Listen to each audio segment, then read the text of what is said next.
Have you ever felt like your energy is fading faster than it used to? Like no matter how much sleep you get or how well you try to eat, something still feels off? If so, you're not alone. Getting older changes a lot of things. Our routines, our priorities, even how our bodies respond to the habits we've held onto for years. But here's the good news. A healthier, more energized life is still within reach. In fact, sometimes the secret to feeling better isn't adding more to your plate. It's letting go of the things that no longer serve you. That's exactly what we're talking about today. 9 things seniors should stop doing if they want to feel better, move easier, and enjoy life more fully. Not in a harsh, critical way, just in the spirit of kindness to ourselves. Because life after 60 isn't about slowing down, it's about living smarter, not harder. And sometimes, feeling younger and more alive starts by pressing the stop button on a few habits we've outgrown. Let's begin with something many of us don't even realize we're doing: ignoring our body's whispers until they become shouts. Think about the last time you felt a slight ache, a flutter in your chest, or maybe just a sudden wave of tiredness. Did you brush it off? Say to yourself, "Oh, it's nothing," or "I'm just getting older"? It's such a common mindset, and it's understandable. We don't want to make a fuss. We don't want to be seen as fragile or needy. But ignoring those little signs can be like driving with your check engine light on, hoping everything will just fix itself. Your body is talking to you for a reason. Maybe it's that afternoon slump that feels heavier than it should. Or waking up in the middle of the night with stiff joints. Maybe it's not being able to catch your breath as quickly on your morning walk. These aren't things to be afraid of, they're things to listen to. Often, small changes like adjusting your hydration, stretching more, or checking in with your doctor can make a big difference. So if you've been pushing those signs aside, maybe now's the time to lean in and listen a little more closely. Your future self will thank you. Now let's talk about another habit that sneaks into our lives more than we might think: sitting too much. I know, sometimes a comfy chair and a good book feel like the best medicine. And rest is important, no doubt about it. But the kind of sitting I'm talking about is the endless, passive kind. The kind where the hours slip by in front of the television or staring out the window. When we sit for long periods without moving our bodies, especially as we age, we're inviting a cascade of problems: poor circulation, stiffness, weaker muscles, even a greater risk of chronic conditions like heart disease or diabetes. But this isn't about running marathons or joining a gym. It's about moving gently and consistently. Just standing up and stretching every 30 minutes. Taking a walk around the kitchen. Marching in place while waiting for the kettle to boil. Small movements, done often, can be more powerful than you think. They send signals to your body that you're alive, awake, and ready to keep going. And here's the thing: movement doesn't have to look like exercise. Gardening, dancing to your favorite song, even just walking down the hall a few extra times a day, it all counts. Your muscles love it, your bones need it, and your heart thrives on it. Think of your body like an old, beloved car. It might not drive the same as it did at 30, but with a little oil and a regular spin around the block, it still runs beautifully. Now let's take a moment and look inward. Another thing many seniors don't even realize they're carrying is negative self-talk. You know the voice I'm talking about, the one that says, "I'm too old to try that," or "I can't learn anything new at my age." That voice? It lies. Every single day you're alive is a chance to grow, to explore, to become stronger, not just in your body but in your spirit too. And if that inner voice is tearing you down more than it's lifting you up, it's time to challenge it. You've lived through decades of ups and downs, challenges and triumphs. You've adapted to change, helped others, and learned so much. That's not something to hide, it's something to build on. And yet, so many people over 60 still carry limiting beliefs about what's possible. They avoid picking up a paintbrush or taking a dance class, or even just trying a new recipe because they think the best years are behind them. But that's simply not true.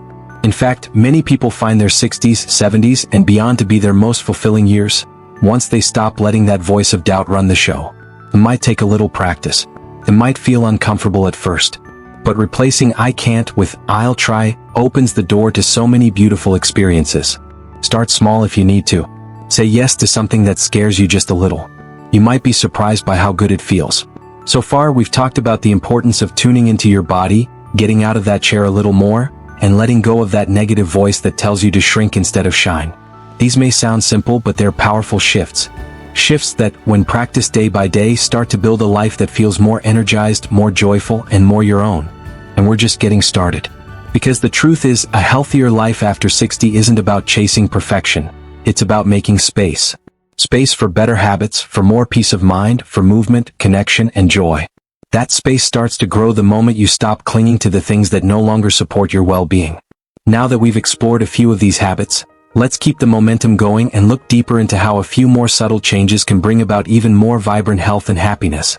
And when we begin letting go of things that no longer serve us, like skipping meals or staying stuck in the past, we create space for better habits, more joy, and renewed energy to move forward.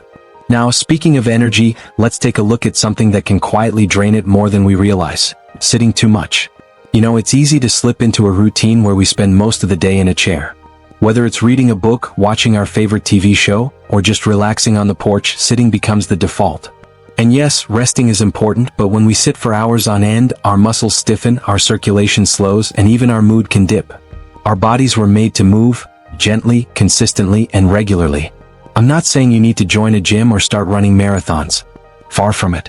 Even just standing up and stretching every hour or taking a short walk around the house or garden can work wonders. Some folks I know love dancing around the kitchen while making tea. It's fun, it's lighthearted, and it gets the blood flowing. The key here is to stop being still for too long. Our joints and our hearts will thank us. And while we're on the topic of things that drain us silently, there's another habit that often sneaks up on us with age: bottling up emotions. Maybe it's how we were raised. Be strong, don't complain, keep it to yourself. That kind of thinking might have helped us get through tough times, but now, holding in stress or sadness can weigh us down in ways we don't even see. Our emotional health is just as important as our physical health. And pretending everything is okay when it isn't can take a toll on our sleep, our relationships, even our immune system. You might notice it in small ways: feeling tired even after a full night's sleep, snapping at someone without knowing why, or just feeling a little lost. Let me tell you, it's okay to feel. It's okay to cry. It's okay to say, "I'm not okay today." Talk to someone, a friend, a counselor, a spiritual guide, even a grandchild who's a good listener. Letting those feelings out doesn't make you weak. In fact, it makes you stronger. It clears out the mental clutter and lets joy back in. Now, as we get older, another thing that might hold us back is the belief that we're too old to try new things.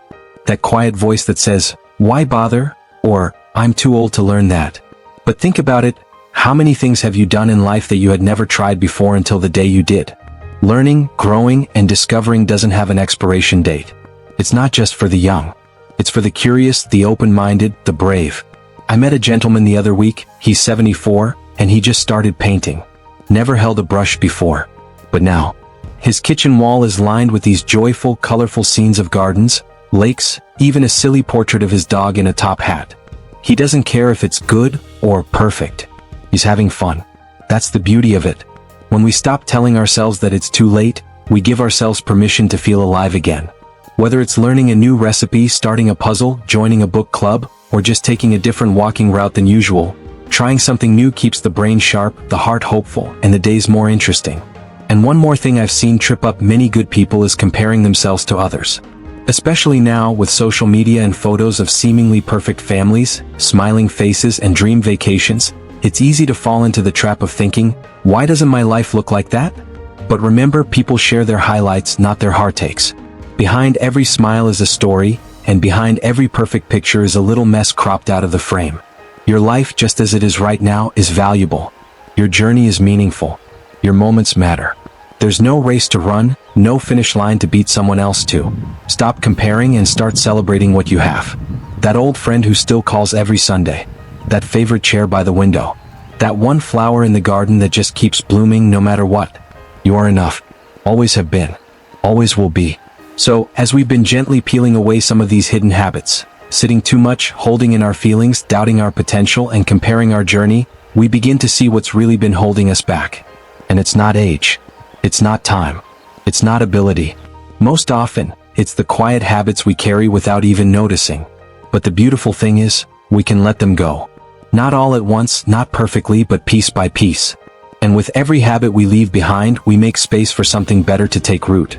A walk, a laugh, a moment of peace, a fresh start.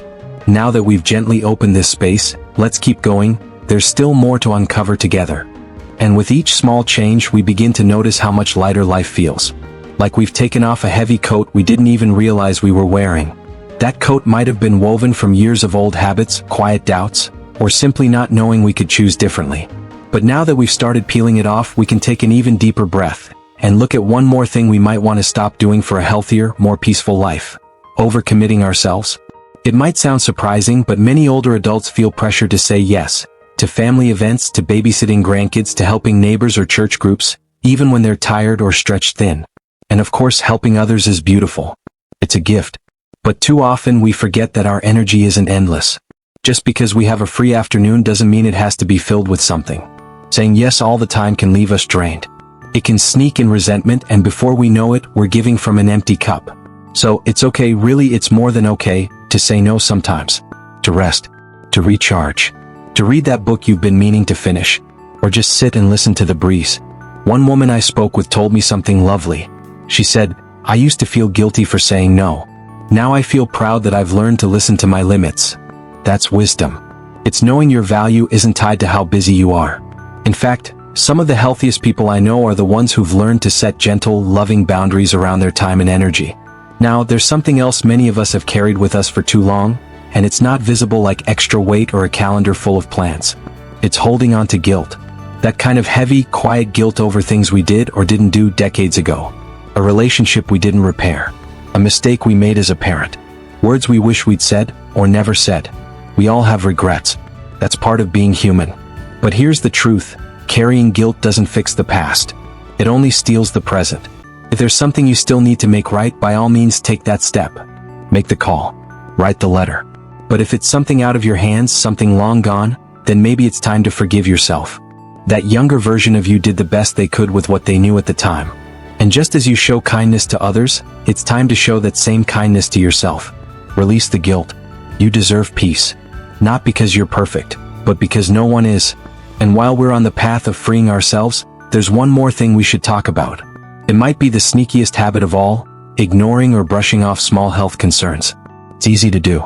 Maybe your knee's been acting up, but you think it's just old age.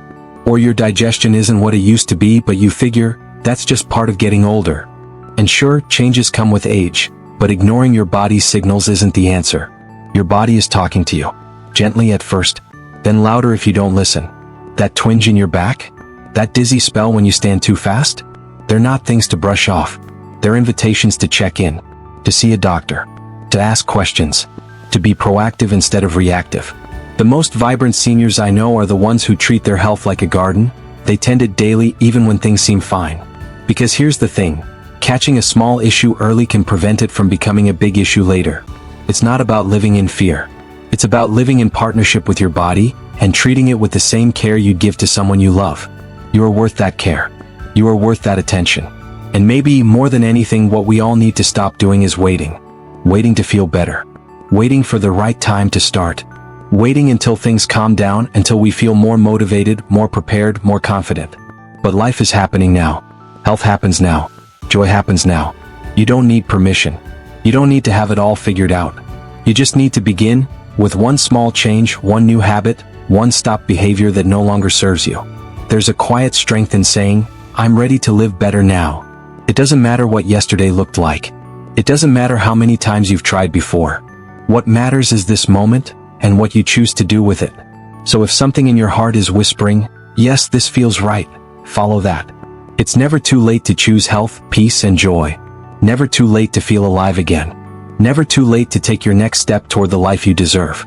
Let yourself feel proud of the changes you've already made. Be gentle with yourself for the ones you're still working on. You are doing the best you can, and that's more than enough.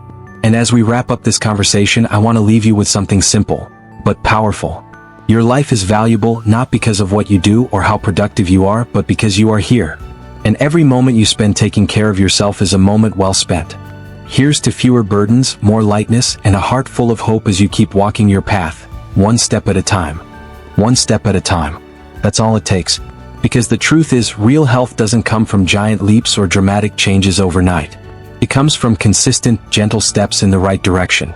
And sometimes those steps begin not by adding more to our lives, but by letting go of what no longer belongs. There's one final thing many of us don't even realize we need to stop doing. It hides in plain sight. It's comparing ourselves to others, to who we were 10 or 20 years ago, to some imagined version of ourselves we feel we should be. Maybe you've caught yourself looking in the mirror and thinking, "I used to look better." Or watching someone your age jogging down the street and thinking, "I should be doing that too." But here's something I want you to hold close. Comparison steals joy. Every single time. The only person you need to measure yourself against is the person you were yesterday. Not the person across the street. Not the photos from 1985. Not someone else's story. You have your own rhythm, your own pace, your own journey. And that journey deserves to be honored, not judged. You see, comparison isn't just about appearance or fitness levels. It can sneak into how we feel about our families, our careers, our finances, or even how much we should be doing in retirement. But no one has walked your exact path. No one has faced what you've faced, loved the people you've loved, made the choices you've made with the same heart you carry. So be kind to yourself. Measure your days in peace, not perfection. And while we're talking about kindness, let's take a moment to address something that creeps into the lives of so many older adults, and quietly chips away at health without making a sound. Isolation. This one is hard to talk about sometimes, but it's real. Maybe the kids are grown and busy. Maybe old friends have moved away or passed on. Maybe getting out and about just feels more tiring than it used to. Before we know it, days stretch longer, quieter. We find ourselves speaking less, laughing less, reaching out less. But we are wired for connection. Not just emotionally but physically too. Studies show that chronic loneliness can be just as damaging to health as smoking or obesity. It affects our heart, our brain, our immune system. And perhaps just as importantly, it can dull our sense of joy. If this sounds familiar to you, know this: you are not alone. And there are always ways, small ways, to reconnect. Maybe it's calling that neighbor you used to chat with over the fence. Maybe it's joining a walking group or attending a class at the local community center, or even striking up a conversation at the grocery store. Technology can help too. Video calls, online forums, even YouTube channels like this one where you can leave a comment and be heard. Don't wait for someone to reach out to you. Be the one who reaches out first. You never know who else might be needing the same connection you're looking for. And here's one last gentle reminder before we wrap up. Stop underestimating how much impact your daily choices still have. Sometimes we hear the phrase, "at my age," followed by all sorts of limits. At my age, it's too late to change. At my age, I can't start over. At my age, this is just how things are. But age is not a finish line. It's not a barrier. It's a chapter. A rich, deep chapter filled with lessons, with wisdom, and with the power to keep shaping your story. There are people who took up painting at 70, learned to swim at 75, started dating again at 80, got into yoga at 85. We hear these stories not because they're rare, but because they remind us that life doesn't stop blooming. You haven't missed your moment. You are still becoming. So let's stop shrinking ourselves to fit into some small idea of what aging should look like. Let's stop believing the lie that health is only for the young. Your body, your mind, your heart, they are still capable of healing, of strengthening, of joy. And if you've made it to this point in the video, take that as a sign that something inside you is ready to shift. That you're already walking toward a better version of life. Not harder, not more complicated, just better, simpler, lighter, more peaceful. That's what we're aiming for. As you continue on your journey, just remember, you don't have to do everything at once. You don't have to be perfect. You just have to care. Care enough to pause, to listen, to choose differently when it serves you better. That's how real, lasting change happens. And I want to say thank you for being here, for giving yourself this time. You matter. Your health matters. Your happiness matters. Keep showing up for yourself in all the little ways. They add up. They always do. So here's to letting go of what no longer serves us and stepping boldly into what does. Here's to strength, to softness, to second chances, and to a future that's still full of possibility. Because yes, you've still got so much living to do. Here's to living your best life at any age.